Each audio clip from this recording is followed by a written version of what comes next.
Alrighty. We are live once again.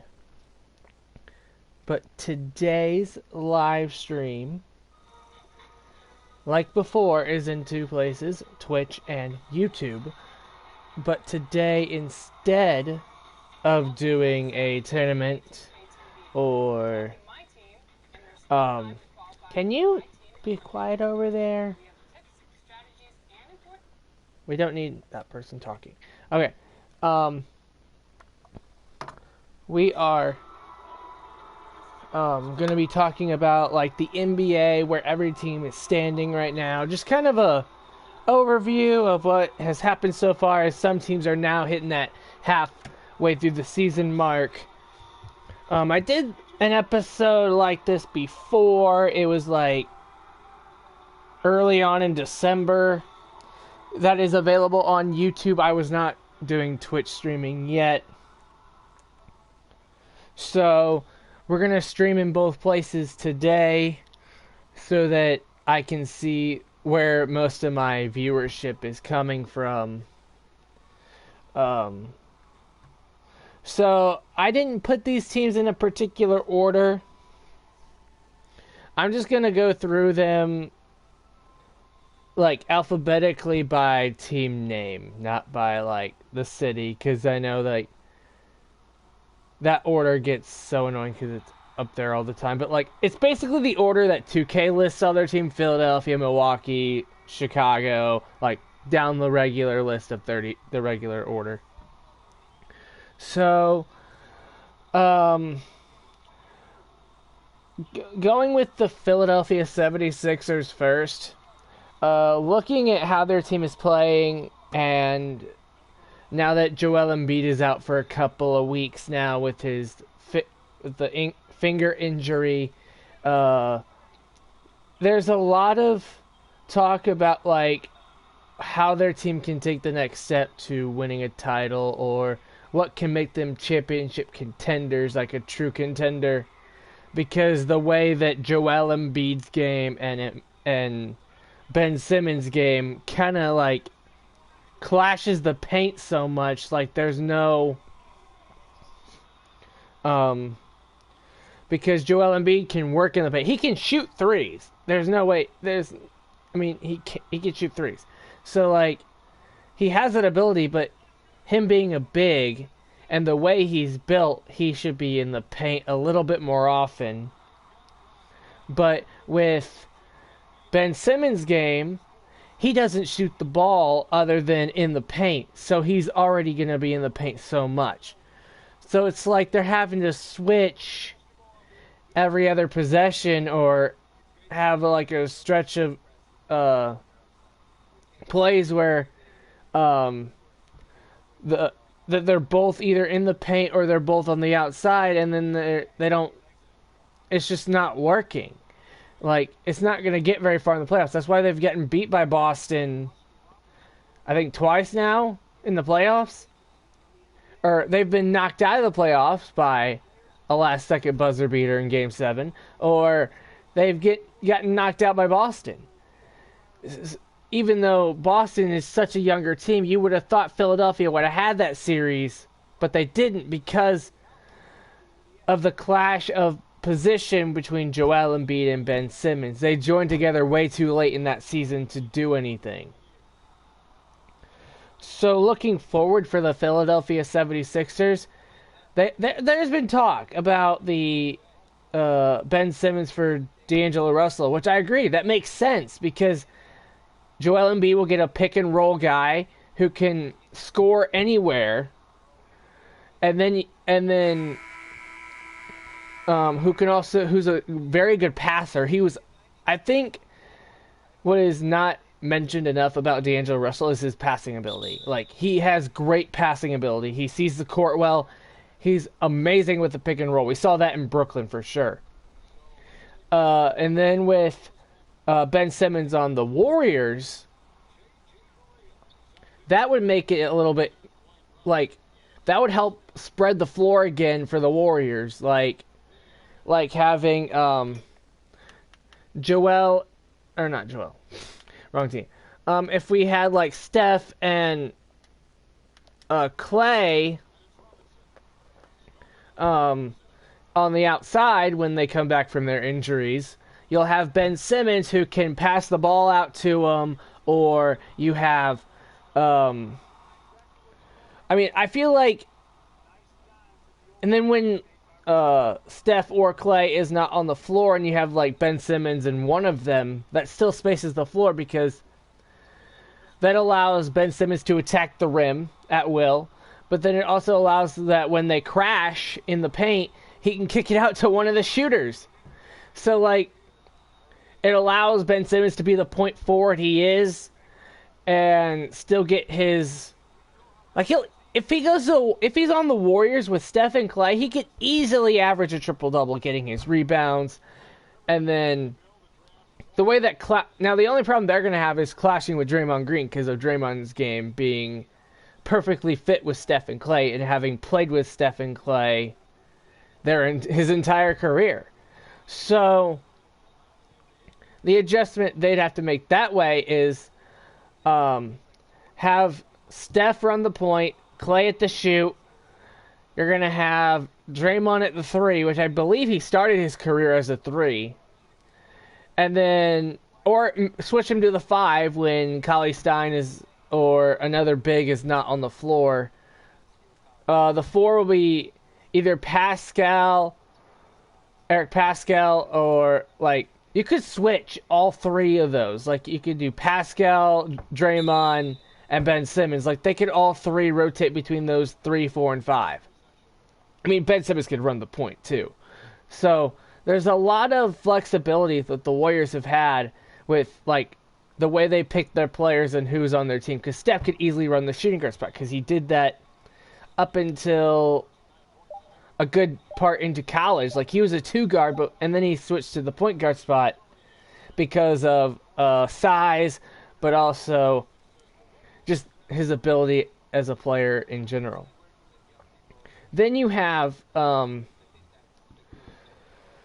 Thompson, who can run the 3 because of his defense. His defense has been crazy and has evolved so much throughout his career. Because at first we always thought he was just going to be a 3-point specialist and a sharpshooter, but no one thought he would be the sharpshooter he is in general for his game. But then also became a defensive stopper. Like, he can lock somebody down. Like, they had him on Kyrie Irving several times, even though we see a lot of those shots that Kyrie hits over Clay and over Steph. But in general, locking up the offense is what Clay has been really good at. That is so underrated. So with the Sixers, I feel like right now with their record and where they're at right now, I think they'll finish with like a 47 and 35 record. But like, it's really interesting with what's happening now because of Joel now is out for a little bit. And then, but that allows to show, I feel like there's stretches where Ben Simmons is going to have to come out and be more aggressive than he has been in the so far this season because of his chance that while Joel is out, he can show that he can run this team. But if he shows this, they may not want to trade him later. And then there could be this whole bigger, because like, I feel like if Ben Simmons were to be moved to another team, I don't know if it would happen this season or even before that trade deadline comes, because I don't think they're going to want to make moves. They're going to want to stick with what they got for the year. The Milwaukee Bucks, with their crazy 35-6 start to the season,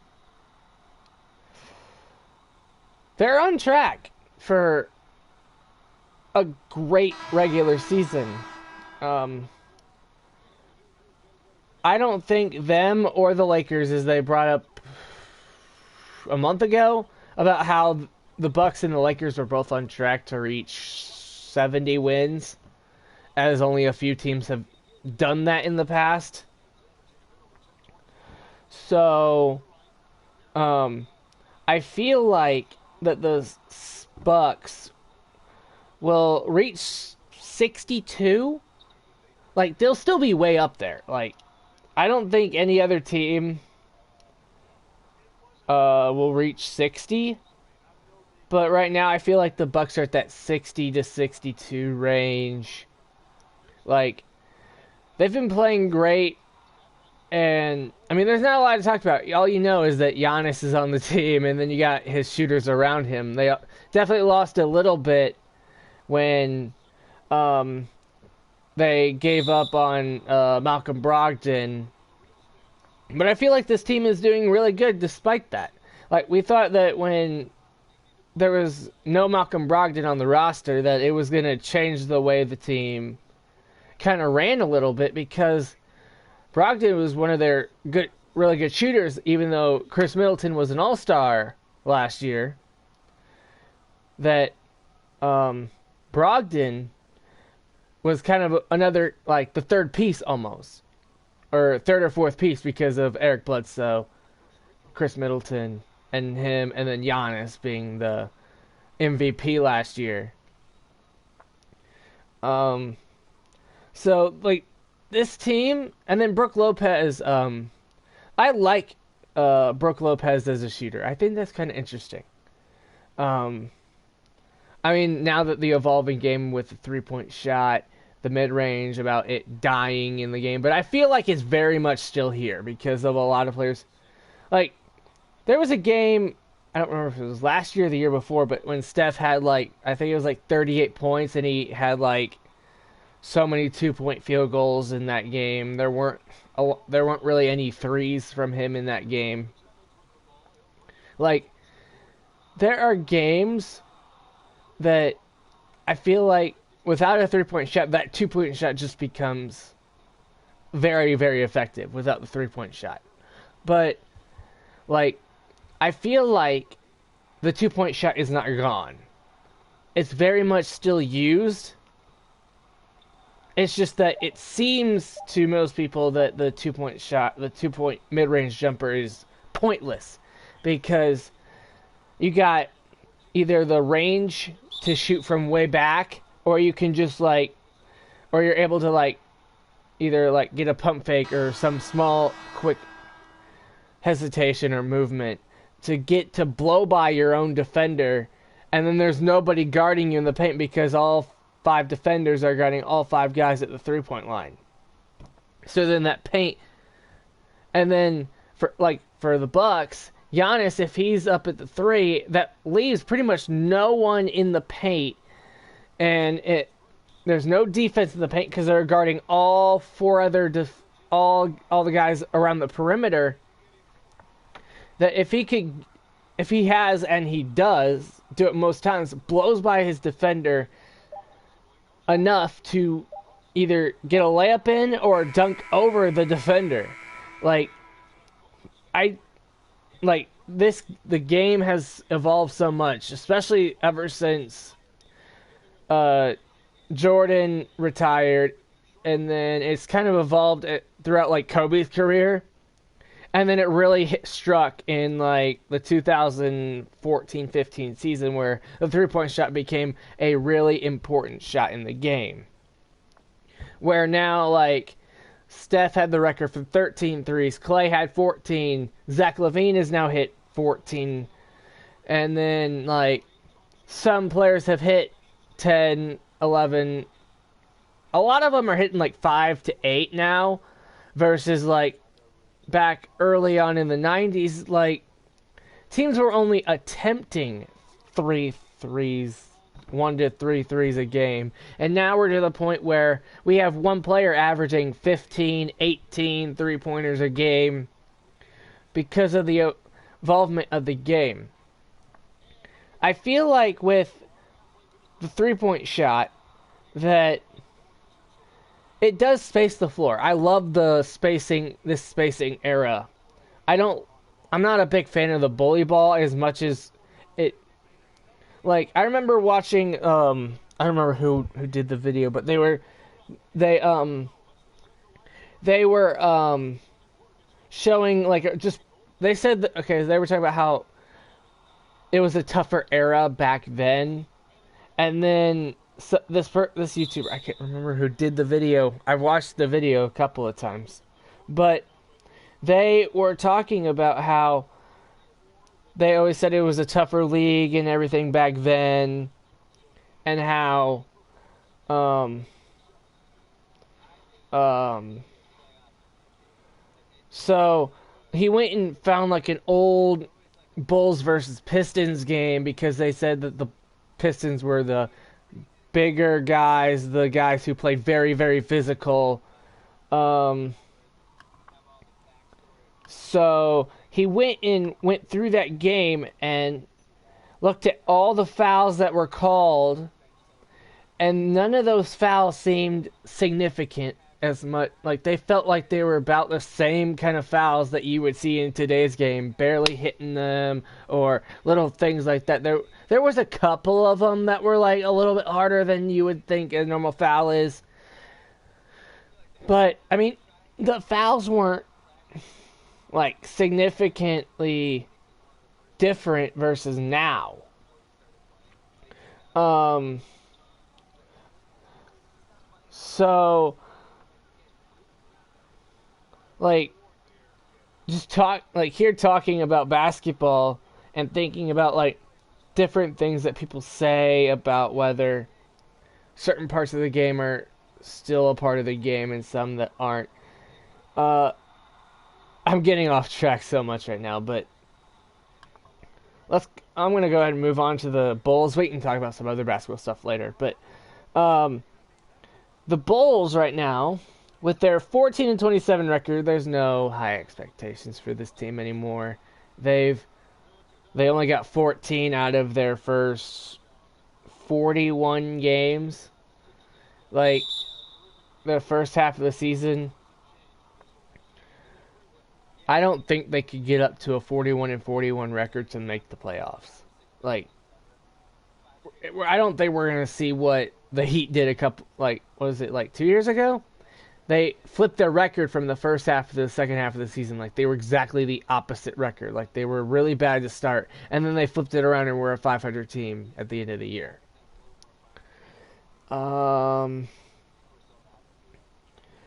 Zach LaVine, Lauri Markkanen. This team, I don't know. Like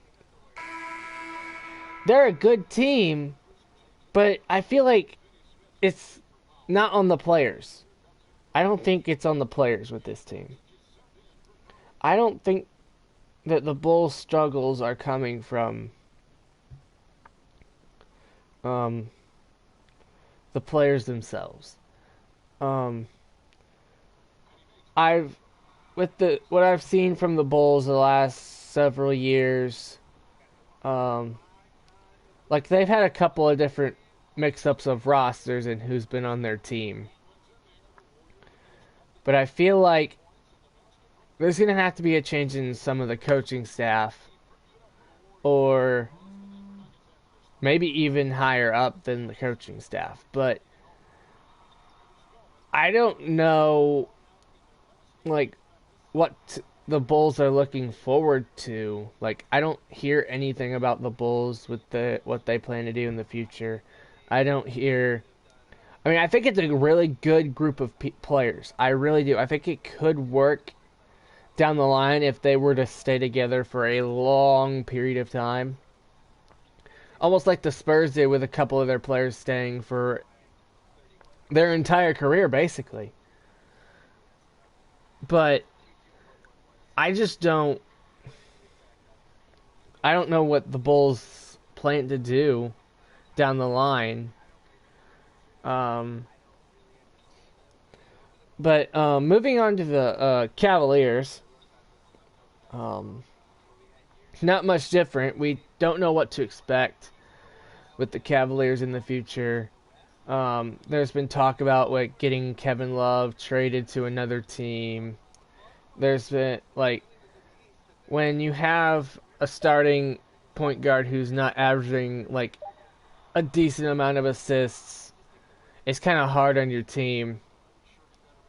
Like having a point guard who is a willing passer but not a scorer, scoring first guard, it hurts the team in general. Because then you're not reaching the full potential of your team. But with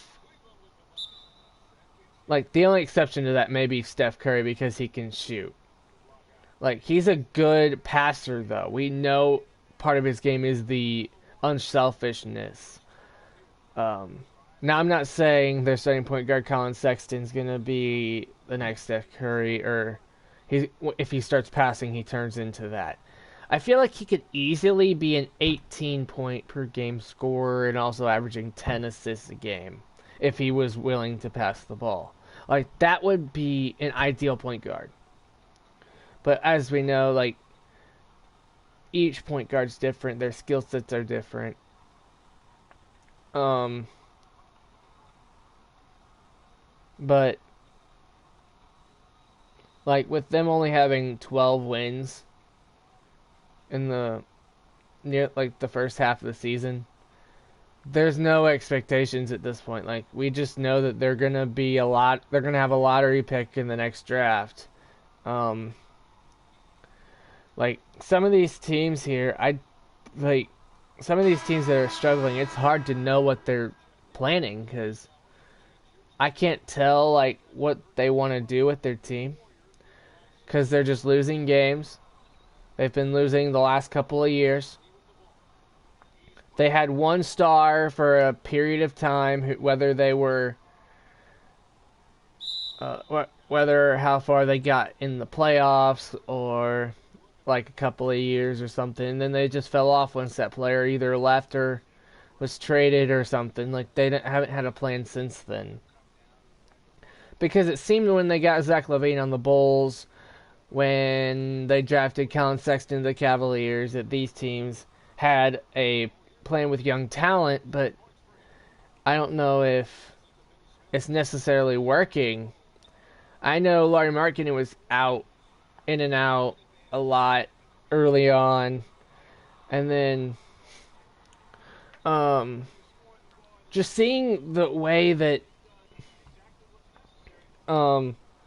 these teams have played, it's just so hard to know, like, are they even trying at all? Like, are they even trying to plan for the future to be a good team, or are they hoping that someone wants to play for them later on and like revive them from this drought that they're gonna have? Like, the only reason the Cavaliers have a championship is because LeBron chose to come back and win a championship for the Cavaliers. The Bulls only have championships when Michael Jordan was on the roster, and he is long retired from the game of basketball. He is not retired from, like he works with the Charlotte Hornets, I know that. But, like, he's long from playing the game, and so, I feel like with the Bulls, they're going to have to find... They're really hoping to get, like, I feel like the Cavs and the Bulls are literally waiting to get that number one pick in one of these drafts in the next couple of years. But, because I don't know, I don't see what their plan is. Okay, I'm just gonna move on because this is the next is the Boston Celtics. They have been amazing this year. They have been the change between how Kemba and Kyrie, that is what made the Celtics different from previous years. Like, And plus, there's no like hype around them because they know that Kemba Walker was on the Hornets slash Bobcats, but Hornets for most of his career, and there wasn't a lot of talk about the Hornets when they even made the playoffs too. Because when they weren't making the playoffs, they knew Kemba was really good, but he was never on a good team to show that he could win with a team like that. He was never given the opportunity to play with at least a decent roster to show how far he could go. Now being a part of the Celtics and the way he is as a leader for his team, I think there's a good chance that the Celtics could definitely. I would love to see the Celtics in the finals this year. I really would. Because of the way, because a couple of years ago when they didn't have Kyrie, they didn't have Gordon Hayward, they made it to the conference finals, Game 7, and only lost to LeBron. That team, I felt like if that team had moved on to the finals that year and won Game 7, they could have put a better fight up against the Warriors than the Cavs did that year. Because not only was it was because the Celtics were all younger. LeBron is getting up in age, but I mean he doesn't look like he's slowing down. But like it was him. But with the Celtics, they had multiple young guys who could probably slowly break down the Warriors just due to the fact of being younger, more athletic, and being able to stop them. I believe that year I don't remember if this, because that was the first time when Kyrie and Steph went at each other for it was like 39, and then Steph had like 47, 46 or something like that. And then the other game when I believe the Celtics won, because I know that they lost at Oracle. And then the Celtics, I think, won in Boston during the regular season.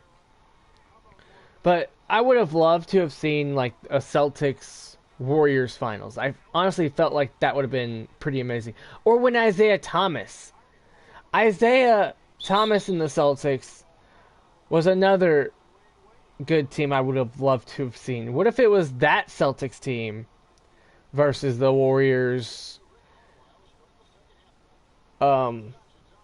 I felt like, I mean, I don't know if, because LeBron is LeBron. He's not gonna be stopped, but he can run through teams, honestly. But when you have one whole team versus one whole team, it's a lot more competitive, and you feel like it's not gonna, like, LeBron had more of a team when they won the championship in 2016. Because he had Kyrie, Kevin Love, J.R. Smith. I mean, he had some of those guys still over the course of the 4 years with the Cavs in the finals. But it just felt different. And the Warriors took them out 3 of the 4 times. And then we saw the Warriors lose to the Raptors due to injury. Because they put up a good fight. I mean, that last game was within a couple of points, and they didn't have Clay. They didn't have KD. All they had was Steph, Draymond, and Andre Iguodala. And then DeMarcus was out earlier in the playoffs. So they were down 3 key players to their team. And they were only within a couple of points. That last shot that didn't go in. So right now the Celtics, I keep switching, talking about different things, but the Celtics are 27-11. I feel like they'll win 52 games. I haven't listed every team, but I said the Sixers would be at like 47, the Bucks would be at like 62, the Bulls 31, Cavs at 29, so not much different from the Bulls. Celtics, I said 52. I feel like because of the East, it's just the East, honestly, because the East will have definitely more teams with more wins. Like it's usually like when the Warriors won 73 games, I feel like that's a lot more impressive than winning 72 games in the East. Just but then again, that was back then. So it was a different era back then. The East was it was a little bit more I feel like the East was a little bit more stacked when the Bulls did it. A little bit more stacked than they are now. But I feel like the East is now starting to come back because there are some good All-Stars on that side. The West is still very, very stacked, as we all know. But the Clippers are 27-13, so they have 2 more losses than the Celtics do. I think they'll get 51, like right there, like right underneath where the Celtics are win-loss wise. But I mean, as a team, East versus West, I really think this Celtics team can get pretty far in the playoffs, if not the finals. Conference finals against either the Bucks or the Sixers. Like, I don't know, like where they'll finish. I mean, I don't know where any of these teams will finish win-loss wise either. But I feel like it's gonna be.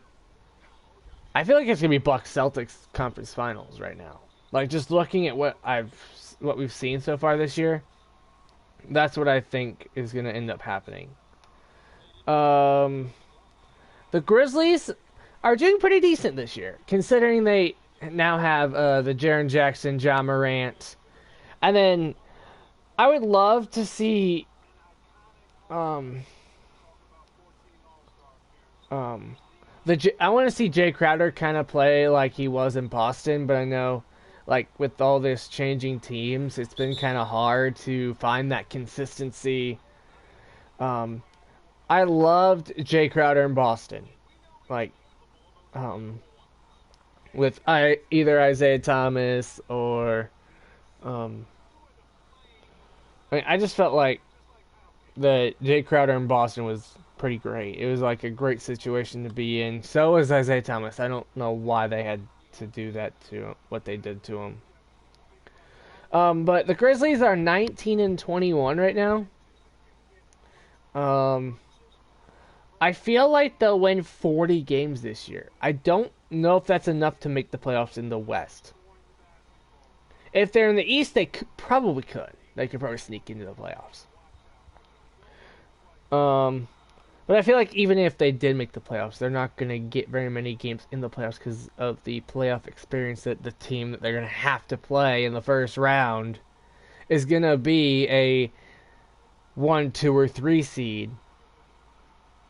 More likely the 1 or the 2, which is going to be one of the LA teams, or Houston, or Utah. Like, it's going to be one of those teams that it's just going to be so hard to get at least even one game in a 7-game series against them. The Hawks.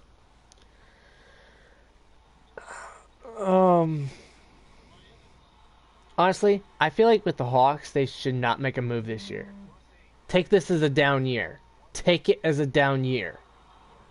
They have the worst record in the NBA right now, but it's better to hold off for this year. Don't try to go with that Drummond trade. Don't try to ruin this team. This team is good. It's just not winning this year. This year is just not their year. Because they've built their team so similar to what the Warriors did back when they started this with Steph, Clay, Draymond in their picks. Draymond was a 35th pick in the draft. Steph and Clay in their draft was not picking, was it 7 or 9? I keep flipping that around with Steph. But then the 11th pick for Klay Thompson in that draft. So, like, you got to know where to pick your players and what players to pick. But you never know how a player is going to evolve and how. Honestly, I feel like most of this is coming on not the fact. Sometimes it is the player's choice, how he handles himself as a player, and whether he stays healthy and whatnot. But I feel like for the most part, if you put the team's training staff on them to help them become the best player they can be, that could push your team to a good regular season at least. If not, if the playoffs don't go as well in the first year, or if you don't have a good season, this is hopefully showing, like, I mean, they did not have John Collins for 25 games. So it's like that was a big chunk of the year. They have come just short in a lot of games. You'll have the occasional blowout losses, but I mean, that happens. Every team's going to get blown out in a loss. But just like the Hawks in general should not move anything this year. They should leave it as is. Maybe swap out some players in free agency if they need to, or feel like that would be a good situation to kind of put this group together. Because I feel like with the veteran presence of, like, even if Vince Carter retires at the end of this year, which I don't know, he's still playing. Or like the Warriors had Steph, Clay, Draymond as their young core, but they also had Sean Livingston, they had Andre Iguodala, they had these key pieces that weren't they had key guys that weren't necessarily starters. They weren't the best player on the team, but they had experience. They had I feel like, see, they're just like what Vince Carter is doing basically for the Hawks right now. They are players who don't want to, like, become coaches necessarily right now. They feel like they could still be on the court and they want to keep playing, but also they are that presence in the locker room that really helps out, especially a young team. And with the Hawks being so young, with their Trae Young, Kevin Huerter, and John Collins, that, like, they built their team very similar to the Warriors back in, like, right before Steph's ankle injuries, like, came to a stop almost, and they had a team that continued to win, which led to where we all were saying how Steph was not getting paid a lot and how some of these other players were making more even though Steph was performing better because of his contract being so low due to the thought of his ankle injury and the injury history he had with that. So it's really hard to build a team like the Warriors did when they built Steph, Clay, and Draymond as the core. Plus, they didn't know what Steph would bring. They were literally, remember that one point in time when they were thinking about whether they should keep Monte Ellis or Steph Curry and trade them for Andrew Bogut to get them another big. There were thoughts that they would trade Steph Curry away from the Warriors and he'd be on the Bucks and he wouldn't have played his entire career for one team or the Golden State Warriors, as we've seen unfold over the course of his career. Now imagine now what would our opinion on Steph be if he was traded? Would we think he's a great player as he is? I'm getting way off track. we'll get back to that when we get to the Warriors later.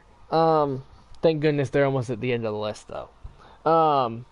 But like I think the Hawks are only going to win like 24 games this year, but the thing is this is going to just have to be a down year for the Hawks. This is just going to have to be that down year. Even though you may have the talent to win games like the Mavericks are, I really think this is just an off year. I feel like because like the Mavericks were bad last year. They weren't that good. I mean, they didn't have Kristaps healthy.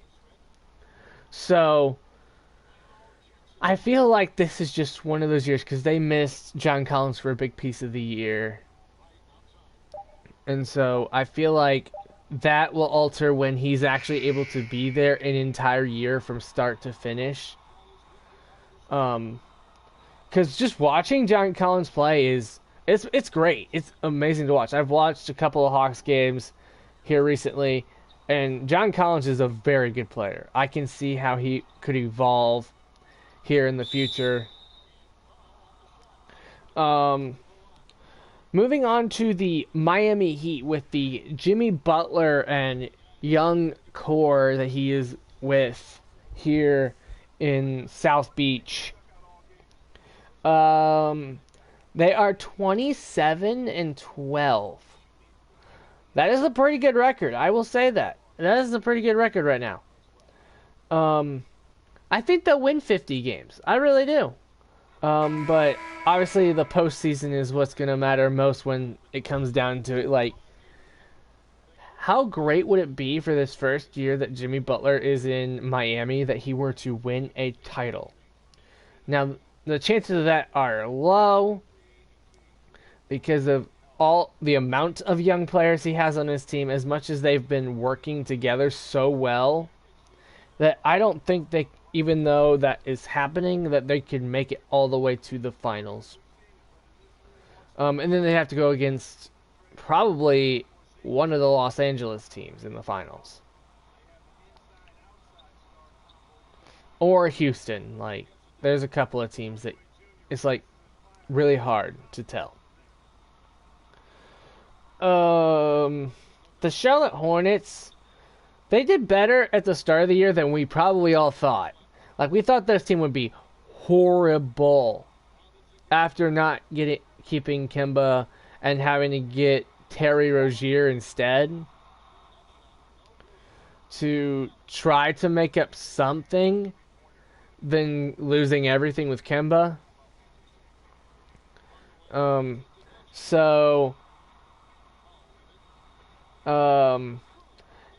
The Hornets are 15-28. I feel like they'll finish with 32 wins, which may seem high. Like, from the rest of their games, I feel like they'll go 17-22 through the remaining games that they have left. The Utah Jazz. I know they kind of struggled early on a little bit, but now it seems they've started to find their groove. They're starting to get into rhythm. So they're 27-12, the same record as the Miami Heat. I feel like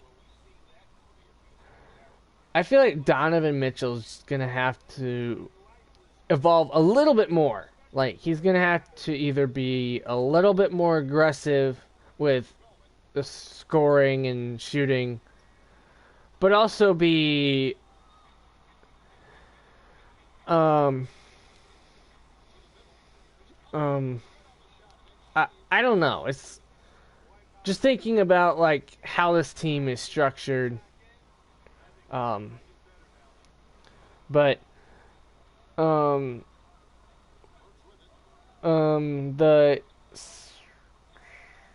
the Jazz, I feel like they'll win 50 games still. But with the Western Conference, they could be anywhere. Because if you remember, before the Warriors first championships season in 2014-15. The year before, they were the 6th seed, but they won 51 games. 51 games and were the 6th place team. So,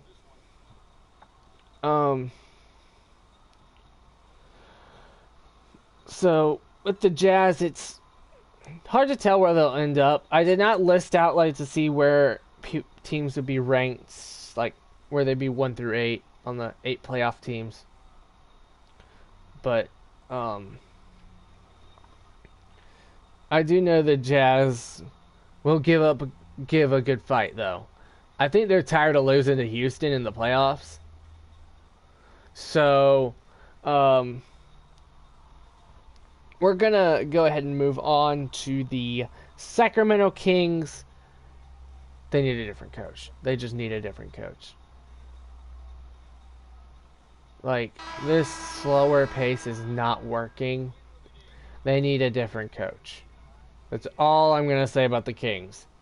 15-25. They nearly made the playoffs last year. They're on track to win 33 games, which is lower than last year. There needs to be some coaching changes as much as anything. We're not going to see the Kings in the playoffs with this coaching staff. It's not going to work. They need to get back to that fast-paced offense that they ran last year. They were within single digits. The first 3 games they played with the 5 All-Star Warriors during the regular season, they were all within 8 points combined. Very few points each and every game they played. So, they were able to nearly beat the Warriors with 5 All-Stars. Right now, they don't even know how to beat some of these other teams. There's no team that has 5 All-Stars anymore. There was that one game against the Lakers they lost by 2 or something. But this is not the same team we saw last year. There needs to be some changes. The New York Knicks, do I even have to mention? We already know their last place. 11-29. We think they'll win 27 games. I don't think it'll be even that high by the end of it. But it's the Knicks. Do we expect them to do good soon? Okay, moving on to the Lakers. The Lakers are 33-7.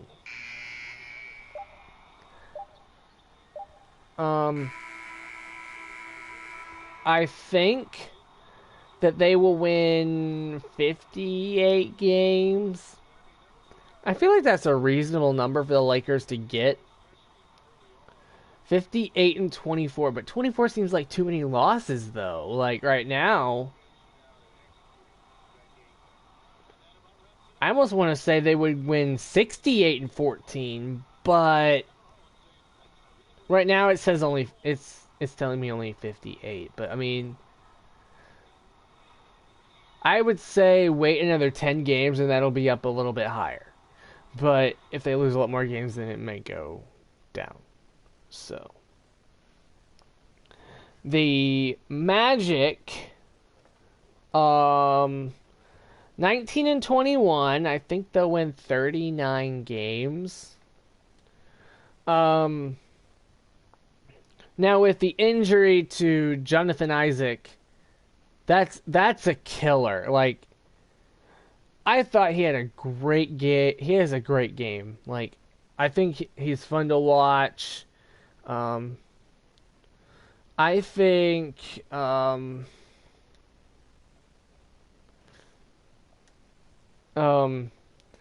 future of the Magic is definitely bright. But I feel like DJ Augustine may not be the perfect point guard for the Magic as much as he would be a great backup point guard like he has been in the past. Um um I mean, he has been a starter and they've won a lot more games than some of these other teams up there. Um but I feel that I don't know. The Magic, it's a good team. I'm just gonna say that they're a good average team right now. There's not really any expectations. I feel like for the Magic at this point, like if they win a lot of games, it's gonna be unexpected. If they lose a lot of games, it's gonna be unexpected. Like they're a good middle of the pack team. Um, moving on with the 24-15 Dallas Mavericks. They've played the Lakers so many times this year, and they've lost them all. But I still think they'll win 47 games. They'll be a good playoff team. I would love to see Luka beat LeBron at least once, just to have that edge.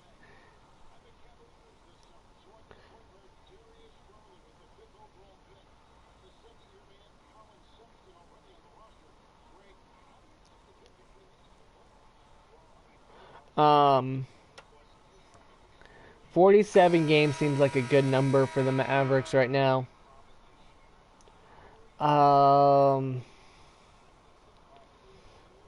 I mean, I don't know what else to really talk about with the Mavericks. I mean, we just know that Luka's having one of these crazy seasons, and he's only in his second year. I'm losing it right now. Second, third year. I'm going blank right now. But anyways, the Brooklyn Nets are 18-20, below 500.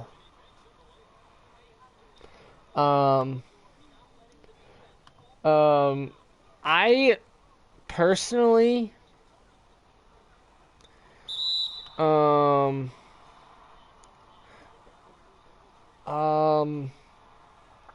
think the Nets will get like not even 40 wins this year. Like losing Kyrie for a little while, I um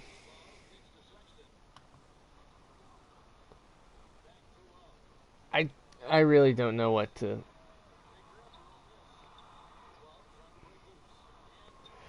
um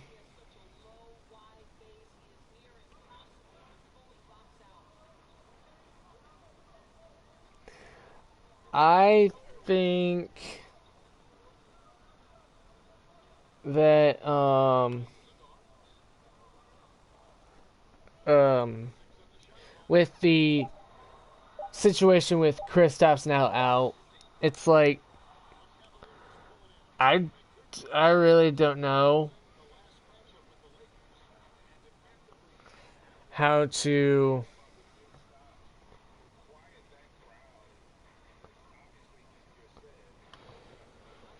um but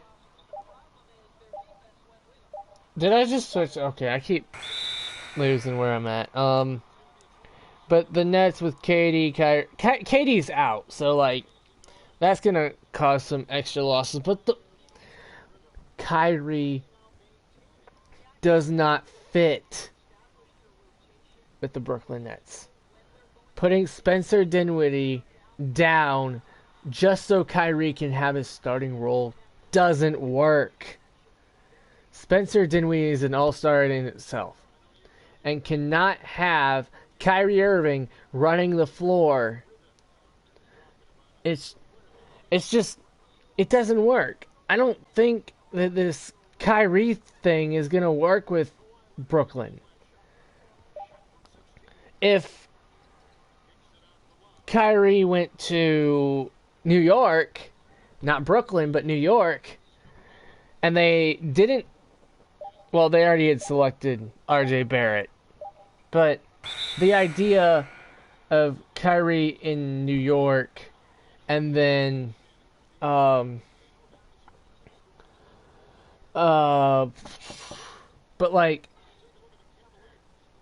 maybe make like RJ the 2 or Kyrie the 2. He could probably run the 2. So then you have RJ, Kyrie, KD in a year, and then you leave Brooklyn the way it is. Spencer Dinwiddie has become an all-star in itself.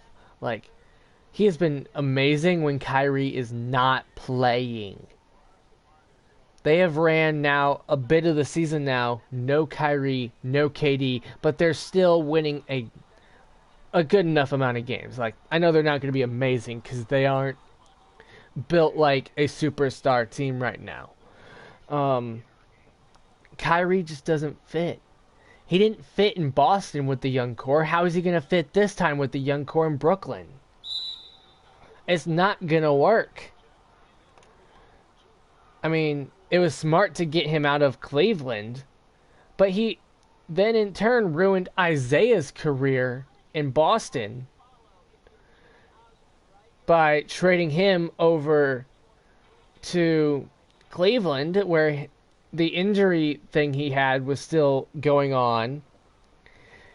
I don't know why Boston even gave Kyrie that chance, because Isaiah had just put the playoffs of a lifetime with Boston. Then Boston is willing to trade him. So, Kyrie, I don't know what team would take him and it would fit. Honestly,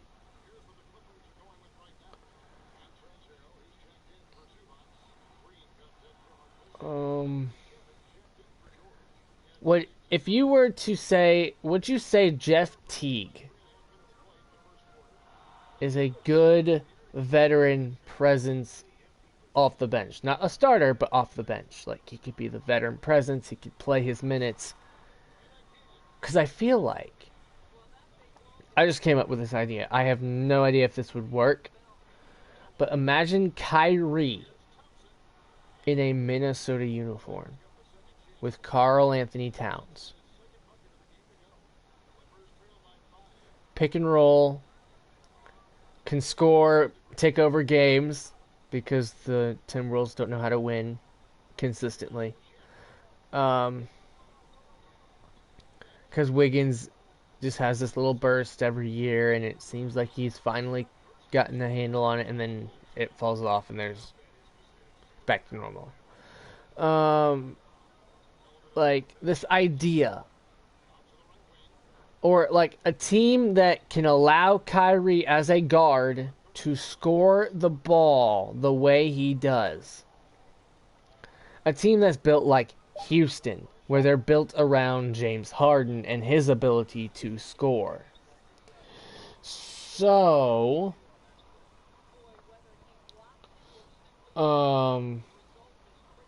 I feel that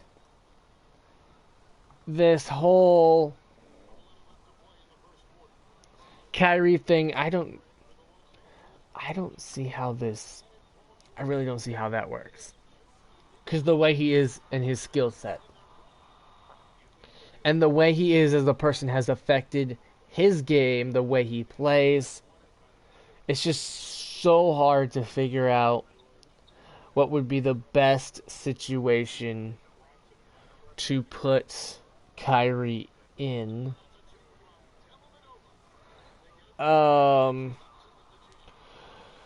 But like in general, the Nets are a good team, but I don't think the Kyrie thing is gonna work.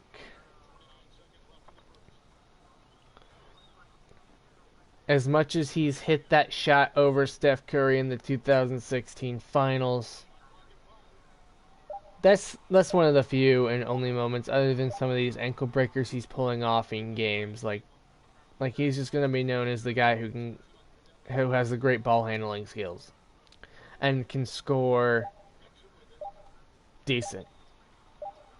Like, um, so the Denver Nuggets, I don't know how far they'll go. The Nuggets are a team that have the choice to win games. It's whether or not they choose to win those games. It just either works or doesn't work. And so far, it hasn't worked in the playoffs. Um, so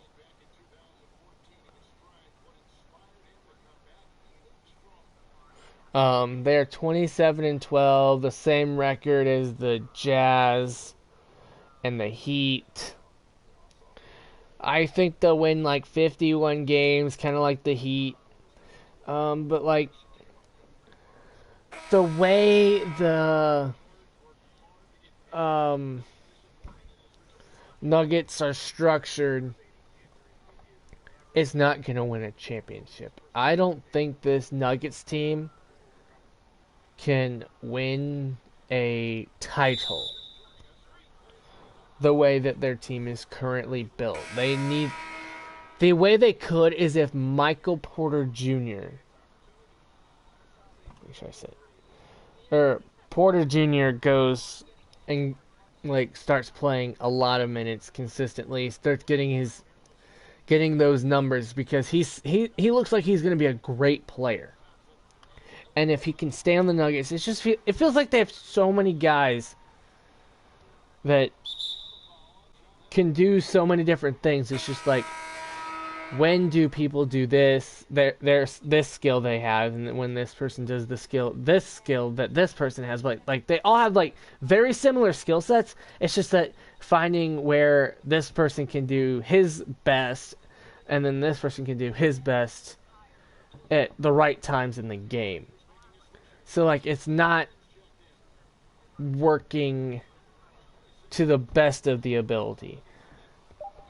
Because when you have Jokic who can get a triple-double at the way he's built, it's so hard to find players that can go around that and the way he plays. So,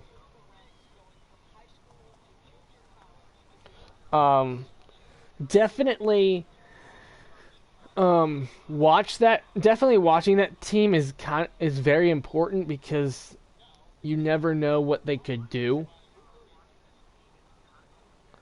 Because I mean, it's weird with this team. It's weird with the it's really weird with the Nuggets, like the situation they've put themselves in. The Indiana Pacers, the team that now has Malcolm Brogdon, he has been performing amazing this year. Now consider this. They're 25-15. One of the top teams in the Eastern Conference right now. One of the top, I don't even know what seed they are. But imagine that team. They don't even have Victor Oladipo back yet. And they're already performing at this level. Now, I know it's going to take some time to get him back into the lineup, get him playing again, and just getting him back in general. That's going to take some time because of the injury he suffered last year. So, definitely looking forward, this Nets team... oh my goodness, I'm losing it. This Pacers team, next year could be deadly. They could be deadly next year. I feel like the Pacers may bring back Oladipo, but then they may not, and wait and hold him off till next year, and he'll be even stronger and even better. And we may see a crazy season from the Pacers next year. But who knows? They might bring him back this year. I think which that'd be pretty nice in itself.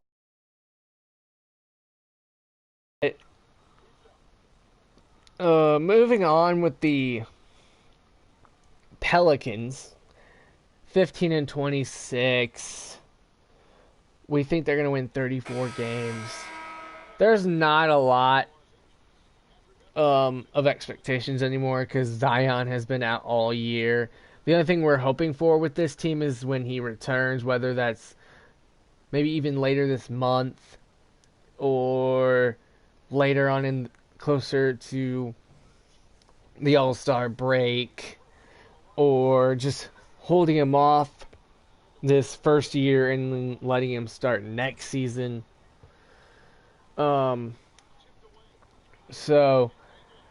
that is definitely something for the future to look forward to with the Pelicans.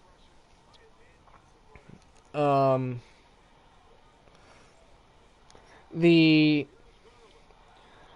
Detroit Pistons, injuries, Drummond's situation with whether he stays or gets traded has let, and I want to see Derrick Rose have another couple of games that are amazing again, like last year with like his 50-point game against Utah, and then just in general, like watching Derrick Rose have this another chance to show what he's capable of. I am so glad he did get that 50-point game though, because of what he's been throughout his career. But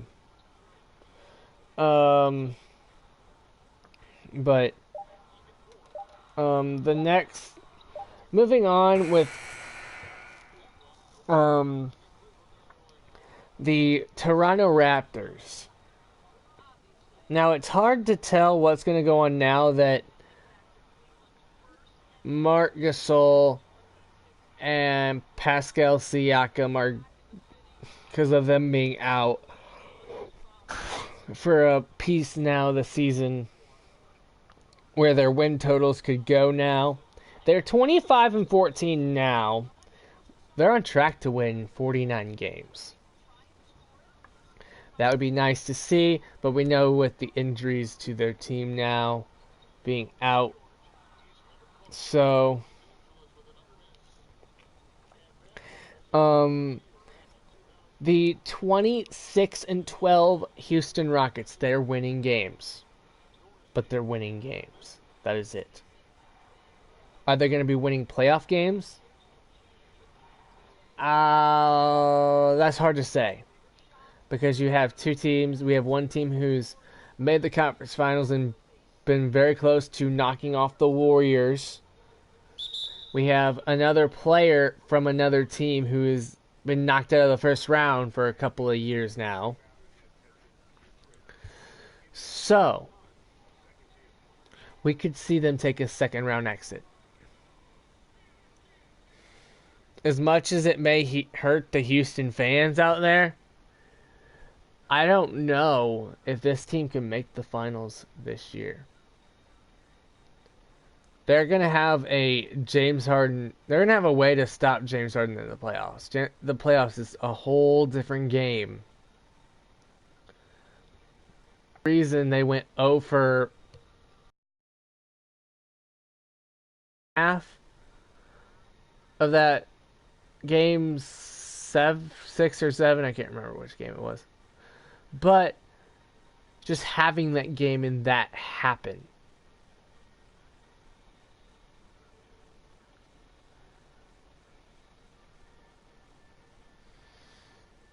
I really don't know how this Houston team will go.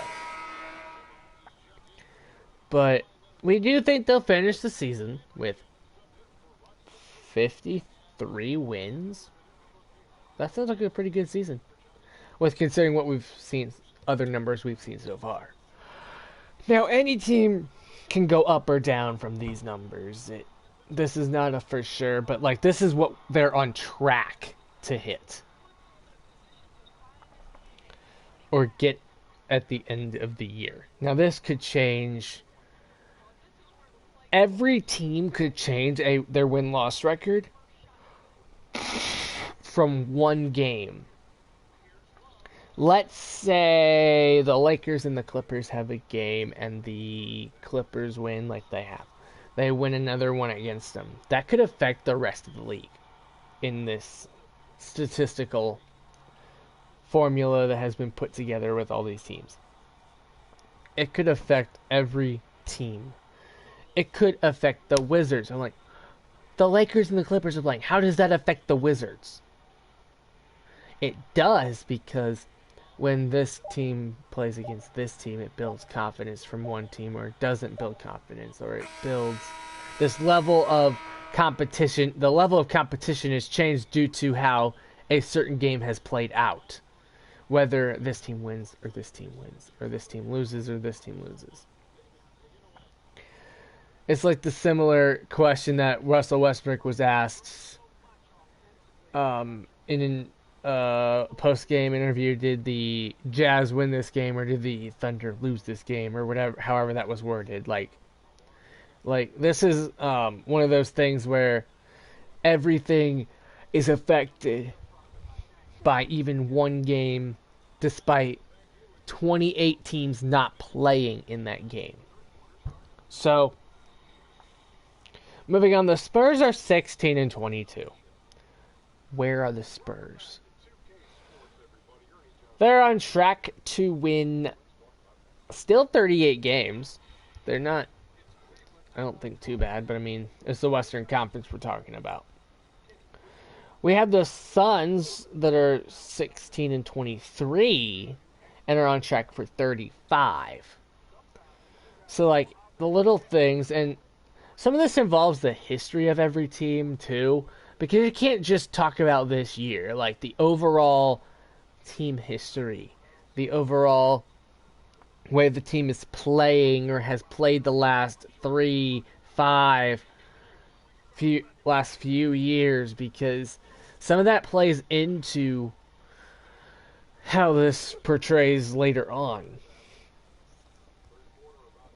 Because it's not going to go flat out and say that this team is going to win a championship, because all these teams have different amounts or chances of doing that or winning a championship.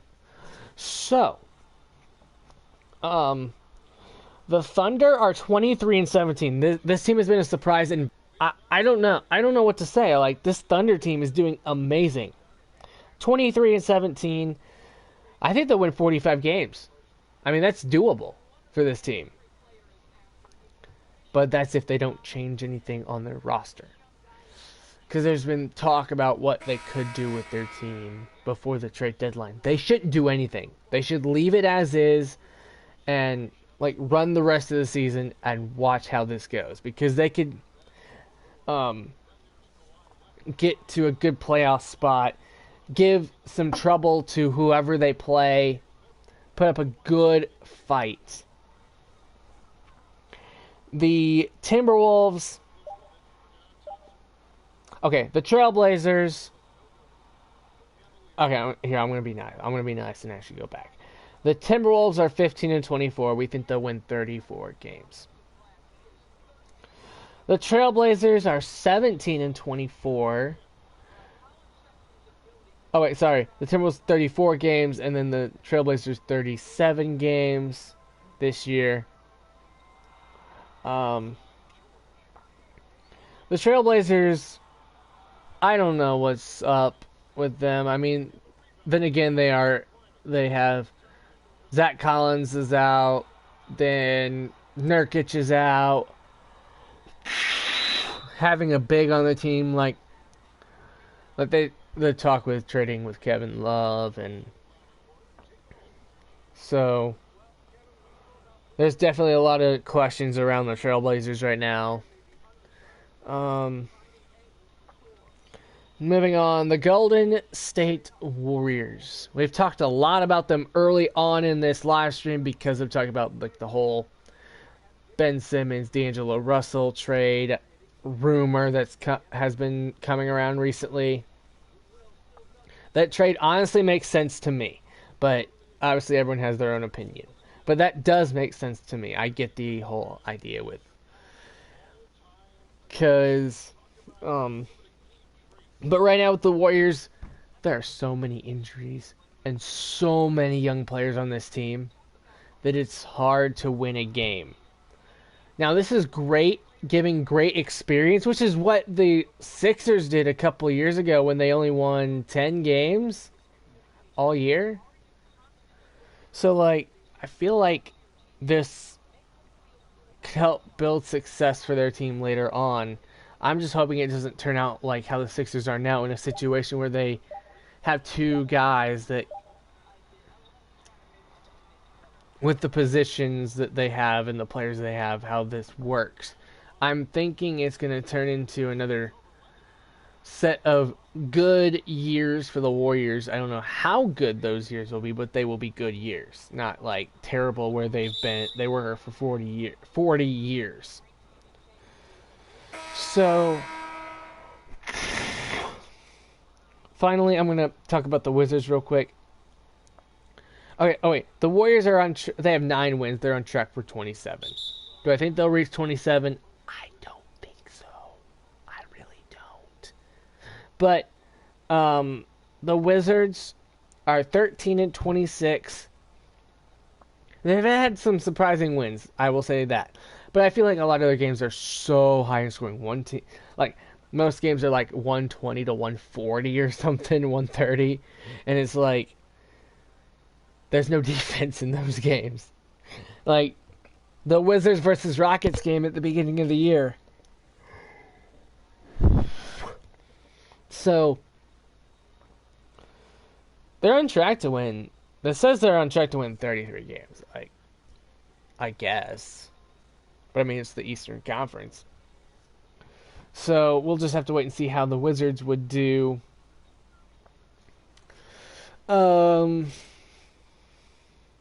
So, just like the overview of the league right now.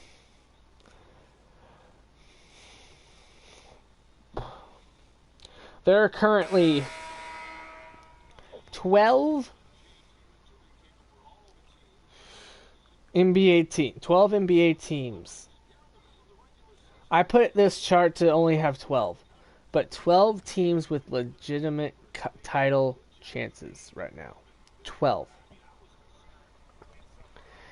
I believe that here I'm going to list the team and then their percentage that they have. Now, it could be a big or a little piece. But there are 12 teams that cover this little pie chart that I have put together.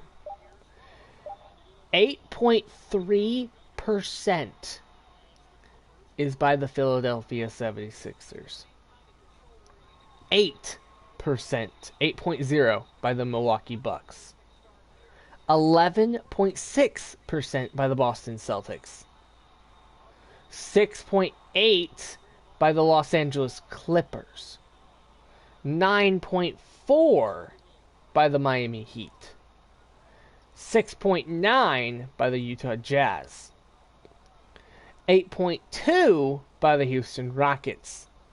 7.8% for the Toronto Raptors. 6.6% for the Indiana Pacers. 6.3% by the Denver Nuggets. 7.6% by the Dallas Mavericks. And finally, 12.7% by the Los Angeles Lakers. The Lakers have a 12.7% chance. The Celtics have 11.6%. So, we could see a Lakers-Celtics finals again. So, let's see if there's any other important numbers.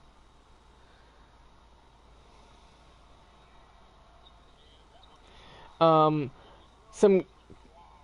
another stat I put in here, and it's like game pace, just like pace of game. And it seems that the Rockets' pace is 129. And then the Wizards are second with like 124. It's like 117 by the Clippers. 115 by the Hawks, 113 by the Mavericks, 112 by the Spurs, 111 by the Bucks, 110 by the Lakers. Like, I'm not gonna go through all of them, but like just those are some of the teams that have high pace. The lowest is a tie, or actually it's not a tie, but like they're the same number. 92 by the Magic looks like it's the lowest, and then the Kings. So,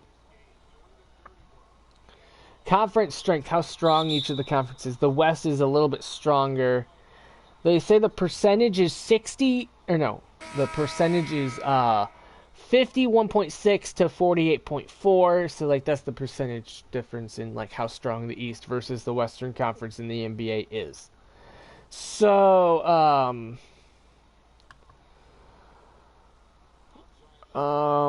offense and defensive ratings for these teams. Most of the strength for the Bucks is their offense. Let's see, is there a team that's like really good that has like a really good defense? Like the highest, I don't know. The value of their games. Okay. Conference finals. So the 8 teams with the conference finals chances. So these are the 8 teams that are playoff contenders right now. Celtics at 21.4%, Bucks at 20.3%, 13% by the Heat, 12.8 for the Raptors, 10.4 for the Sixers, 8 for the Pacers, and 7.3 for the Brooklyn Nets for conference finals. The Western Conference Finals. 8.1 Thunder, 8.7 Nuggets, 9 for the Mavericks, 10.3 for the Utah Jazz, 11.6 for the Clippers, 20.9 for the Rockets, and 23.7 for the Lakers. The teams that won't be right now or have no playoff chances right now are the Warriors, Blazers, Timberwolves, Suns, Pelicans, Kings, Grizzlies, Bulls, Cavs, Hawks, Hornets, Knicks, Pistons, and Wizards. So that is all the stats and crazy numbers I have. I wish I had a way to like put them on the screen so you could see them instead of me just reading them off, because that's like hard to like. It's like, especially for me, like I need the visual, like ESPN or the Jump, like they put like the little diagram or the little picture on the screen that shows like the stats of like a certain player or a certain team like over a certain stretch of time. So like I'm gonna find a way to do that, and hopefully these live streams will be a little bit easier and cleaner. So power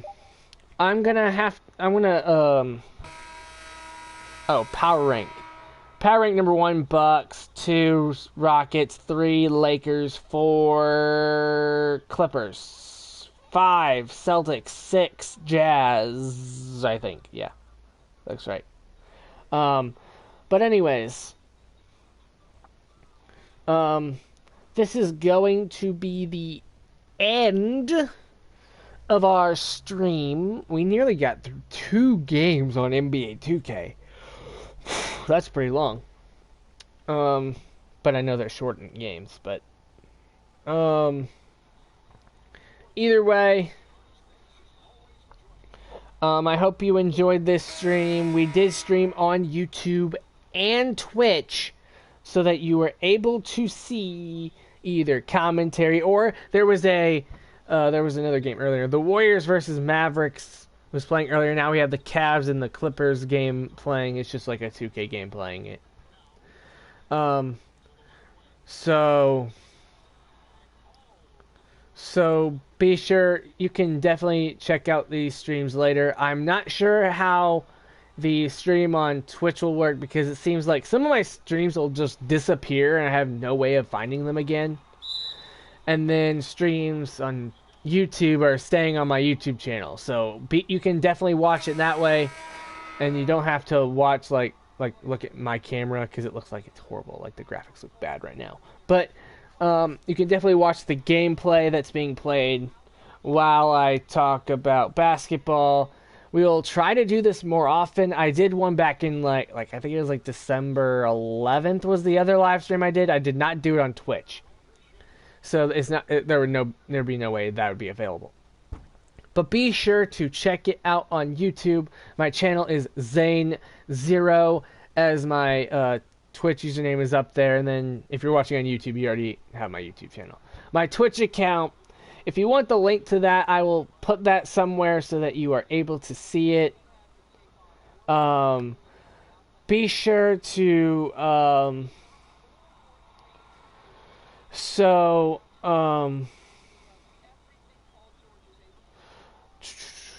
I feel like these streams either are doing really good or really bad. Like, I feel like I do like the comments if you can get them while I'm live. If you don't, that's okay. You can catch this video on the replay. I hope to do this more often. I don't think I can do this every day. This would be too much to do this every day. I may do this once a week. Tuesday, Wednesday, maybe. One of the 2 days. But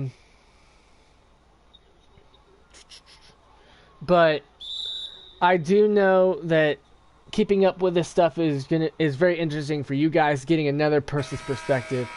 Because I know there's a lot of YouTubers out there that don't stream necessarily the news about basketball, but they do like YouTube videos, cut it up, and bring a bunch of detail and description about players or teams or how well a certain team is, or maybe and then there's the 2K streamers and YouTubers that stream a bunch of 2K and show different videos of like different challenges they do, whether it's like a rebuild or just a My Career episode or different things like that with 2K. I do want to do some 2K videos, but I really haven't thought of or gotten an idea of how to do that. I probably will wait till I can get myself a PlayStation camera to do those kind of videos. But definitely looking forward to that in the near future. YouTube and Twitch is something I haven't really done much on Twitch to really get a handle on it. I haven't even watched a lot of Twitch streams in the past. Not only have I not streamed, but I haven't even watched like other streamers just to see what it's like, the atmosphere is like. But definitely in the future, definitely gonna be streaming maybe a little bit more often. I know on my YouTube channel there's a series called the Evan Christopher Story, or I don't remember what I saved the title as, but give me just a second. I think it's just called Season 1. But if you find that series, definitely look into it, because that series is amazing.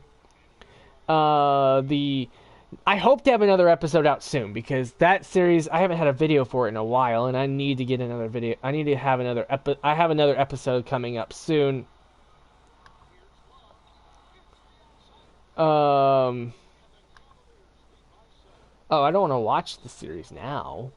But I think the best episode in that is the first one, personally, from my perspective, from how it went and how it ended up looking.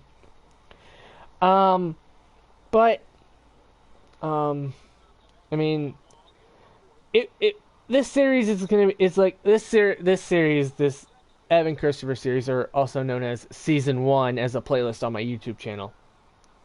That series is like the main reason I started YouTube or started streaming, or even Twitch too. So like doing videos like this, like that series is what led me to try different things, and so definitely look into that.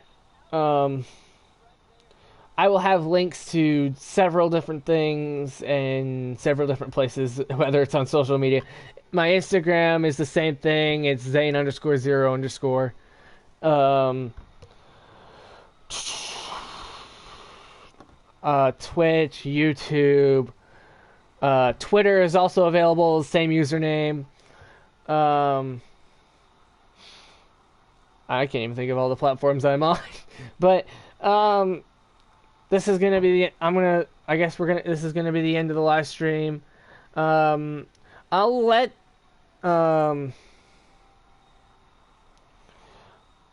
Feel free to send comments, whether that's through Facebook, Twitter, Instagram.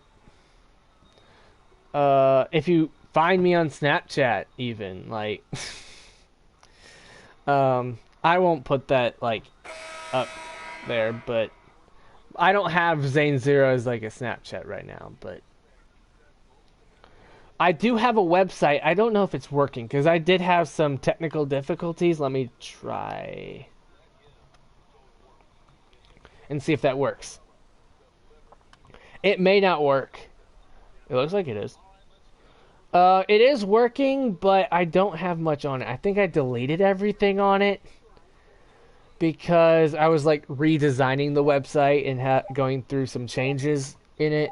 So it's not really viewable right now, but I will work on that and get that finished. It will have a store.